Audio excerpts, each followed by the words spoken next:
8 September এক আনন্দঘন দিনে দীপিকা পাডুকোন ও রণবীর সিং এর ঘর আলো করে এলো তাদের প্রথম কন্যা সন্তান। এই ছোট্ট পরীর আগমনে বলিউডে যেন খুশির বন্যা বইতে শুরু করলো। তারকাদের জীবন তো সবসময় আলোতে মোড়ানো, কিন্তু এই দিন সেই আলো আরো উজ্জ্বল হয়ে উঠল যখন নতুন জীবনের স্পর্শে দীপিকার মুখে ফুটে উঠল মাতৃত্বের এক নিঃশব্দ উল্লাস। মুম্বাইয়ের দক্ষিণে বিলাসবহুল হাসপাতালের করিডরগুলোতে যেন নীরব উত্তেজনা। দীপিকা ও রণবীরের সহকর্মীরা একে একে ভিড় জমাচ্ছেন হাসপাতালে, নতুন অতিথিকে একবার দেখার আশায়। বলিউডের প্রতিটি কোণ থেকে আসছে শুভেচ্ছা বার্তা। এই কন্যা সন্তান যেন শুধু তাদের নয়, পুরো ইন্ডাস্ট্রিরই আনন্দের উৎস হয়ে দাঁড়িয়েছে। তবে এই আনন্দের রং আরও গাঢ় হয়ে উঠল যখন সেই ভিড়ের মধ্যে দেখা গেল ভারতীয় শীর্ষ ধনী মুকেশ আম্বানিকে।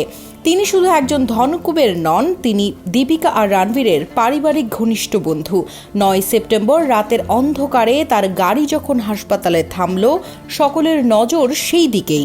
কড়া নিরাপত্তার বলয় পেরিয়ে ধীর পায়ে তিনি প্রবেশ করলেন ভিতরে, যেন নবজাতকের জন্য আশীর্বাদ নিয়ে এসেছেন। আম্বানির এই আগমন যেন পুরো ঘটনাকে আরও মহিমান্বিত করে তুলল। হাসপাতালে দীপিকা যখন তার ছোট্ট কন্যাকে কোলে নিয়ে মাতৃত্বের পূর্ণতায় ডুবে আছে, ঠিক সেই সময় পাশে দাঁড়িয়ে রণবীরের চোখে অশ্রুসিক্ত আনন্দের ঝিলিক।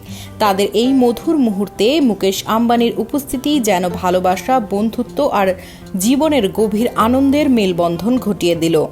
সেই সন্ধ্যা যেন প্রমাণ করে দিল ধনী, বিখ্যাত কিংবা সাধারণ সকলের জীবনের সেরা আনন্দের উৎস একই, নবজীবনের স্পর্শ এবং ভালোবাসার বন্ধন।